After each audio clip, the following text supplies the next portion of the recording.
इमरान खान का आज का अहम खिताब और DGISPR की जो प्रेस कॉन्फ्रेंस थी उसका मुफस्सल जवाब दिया। अगर फ़ौज ने अपने अंदर से फ़ौजियों का एहतसाब शुरू कर दिया है तो फिर बाकी कैसे बच पाएंगे। इमरान रियाज खान क्या आज या कल रिहा होकर जुमेरात को ईद अपने घर करेंगे? ये असल में ख़बर क्या है, कहाँ से निकली? क्या पाकिस्तान में इदारों को मंजिल मिलेगी? और नवाज शरीफ साहब जो हैं वो दुबई में किस किस के साथ और क्यों मुलाकात कर रहे हैं, आज की गोरख धंधा में इसके ऊपर बात करेंगे। अस्सलाम वालेकुम, आप देख रहे हैं गोरख धंधा। अबरार कुरैशी आपसे मुखातिब हूँ। गुज़श्ता रोज़ DGISPR ने प्रेस कॉन्फ्रेंस की थी और आज इमरान खान ने कौम से खिताब किया। उनका टाइटल ऐसे लिखा होता है कि इमरान खान आज कौम से कुछ देर के बाद खिताब करेंगे। खान साहब ने DGISPR की जो प्रेस कॉन्फ्रेंस थी उसके ऊपर जवाब दिया है कि वो क्या सोचते हैं, वो क्या समझते हैं, और उन्होंने कहा कि कैसे सारा मलबा जो था वो 9 मई का हमारे ऊपर डाल दिया गया। उन्होंने कहा कि एक मौक़िफ़ जो है वो आर्मी का है और दूसरा मौक़िफ़ जो है मेरा और मेरी जमात का है। वो क्या कहते हैं कि मैं कहता हूँ कि मेरे साथ जो कुछ हुआ वो एक साजिश थी और गद्दारी है मेरे साथ ऐसे करना। मुझे प्लान करके 12 जमातों ने और ISI ने मिलकर मुझे जुडिशल कम्प्लेक्स में मारना चाहा, मुझे गिरफ़्तार किया और मेरे लॉन्ग मार्च पर हमला करके भी मेरी जान लेने की कोशिश की गई। मेरी जमात के हज़ारों कारकुनों और रहनुमाओं के घर पर पुलिस घुसी, उनको पकड़ा और उनको जो है वो जेलों में रखा और बुरा सलूक किया गया। आपको मेरा मौक़िफ़ भी समझना चाहिए कि मैं क्या कहता हूँ, मैं क्या चाहता हूँ और किस तरह से मेरी कोशिश है, मेरी ख्वाहिश है। मेरा मुतालबा है कि जो 9 मई के वाक़यात हैं उसका इंडिपेंडेंट जो कमीशन है वो बनाया जाए और उसमें तहकीकात होनी चाहिए कि कौन इसमें असल में मुलव्वस है, ना कि 9 मई के वाक़यात को जो है वो वजह बना के हमें गद्दार कहा जाए।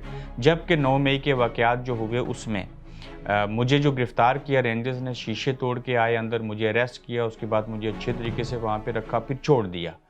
तो आम पब्लिक भी ये सवाल पूछती है कि अगर उनको गिरफ़्तार करना ही था तो कर लिया, अगर कर लिया तो उसके बाद उनको बिला वजह छोड़ क्यों दिया? ठीक है, अदालतों ने ज़मानत दी, सारी चीज़ें हो गई। तो एक बंदे की गिरफ़्तारी के बाद अगर इतनी बड़ी चीज़ें हो गई हैं तो उसके बाद तो उसको नहीं छोड़ना चाहिए था, उनको तो अपने पास रखना चाहिए था।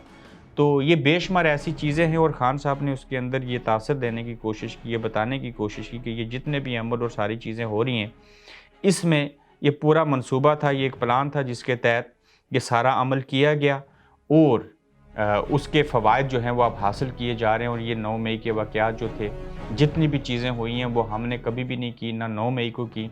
ये सारी वजूहात ये थी जो बयान करना चाह रहे थे कि ये अमल करने की वजह जो थी वो पाकिस्तान तहरीक-ए-इंसाफ को कुचलना था और उनको बहाना चाहिए था।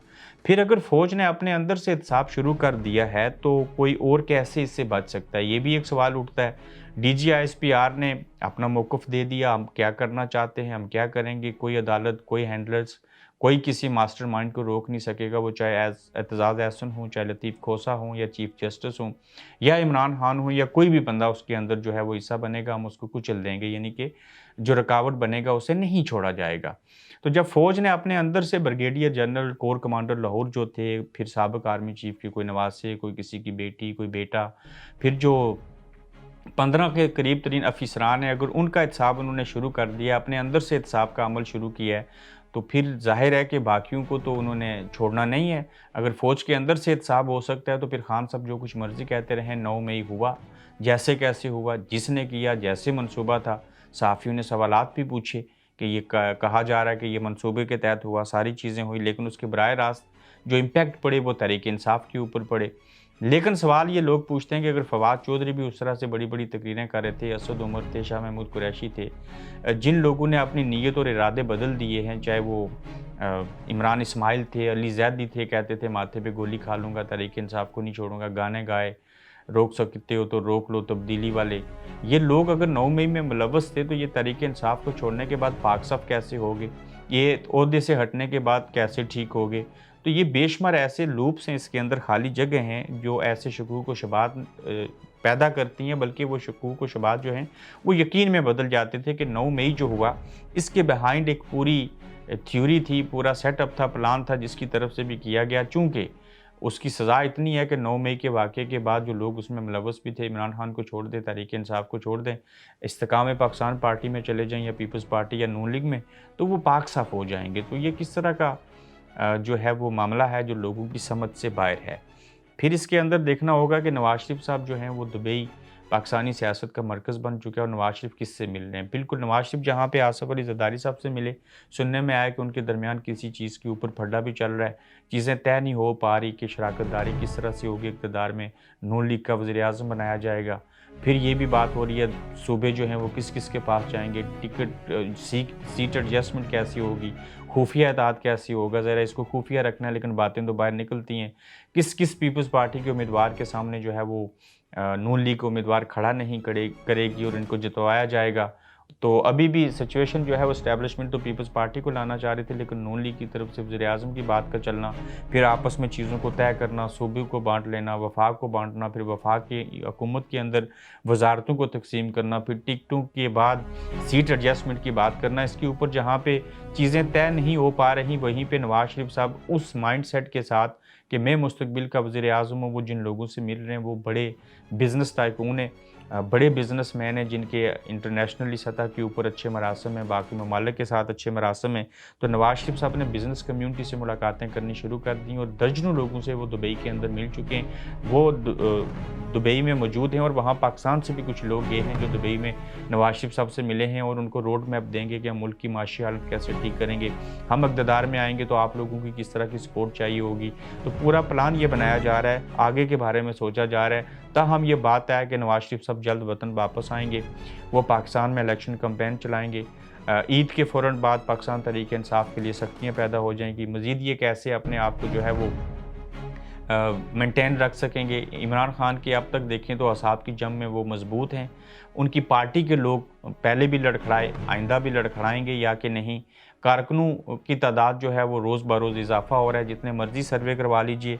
अवामी सतह के ऊपर इमरान खान मज़बूत हैं, उसके बावजूद इलेक्शन होंगे। इलेक्शन भी जो है वो 2024 की मई तक की बात की जा रही है। तब तक बेशुमार चीज़ें बदल सकती हैं, क्या से क्या हो सकता है। ये पाकिस्तान है, यहाँ पे कभी भी और कुछ भी हो सकता है। इमरान रियाज़ के हवाले से जो बात कही जा रही है कि वो ईद घर पे करेंगे और चीफ जस्टिस ने रिमार्क्स दिए और आज समाअत के दौरान ऐसी बात कही और फिर ईद की छुट्टियां हो गई और अब समाअत ईद के बाद तक की मुलतवी हो गई। इसके ऊपर काफ़ी बात की गई लेकिन ये बात ऐसे ही है कि इमरान रियाज़ ईद जो है वो घर पे कर सकते हैं। क्या आज वो कल रिहा हो सकते हैं?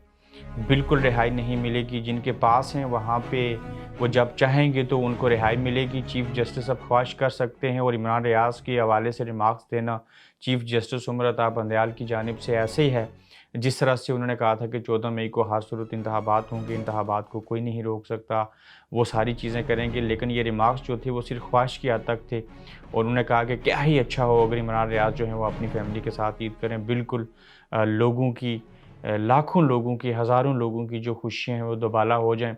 लेकिन क्या इमरान रियाज़ को जो है वो ईद घर पे फैमिली के हमरा करने दी जाएगी, वो बहाल हो जाएंगे या कि नहीं। लेकिन चीफ़ जस्टिस के रिमार्क्स की वजह से नहीं कहा जा सकता। हाँ, अगर वो कोशिश करें और अपने इख्तियारात का इस्तेमाल करें, किसी से ना डरें, तो अगर मुल्क का चीफ़ जस्टिस सुप्रीम कोर्ट का चीफ़ जस्टिस हो के भी इमरान रियाज़ के बारे में सिर्फ ख्वाहिश का इज़हार करे और कोई कोशिश ना कर सके, तो इससे समझ लीजिए कि निज़ाम क्या है और इमरान रियाज़ को किस हद तक रिहाई मिलेगी और वो ईद के ऊपर आएंगे। ख्वाहिश तो सब कर सकते हैं लेकिन कोशिश कोई नहीं करता।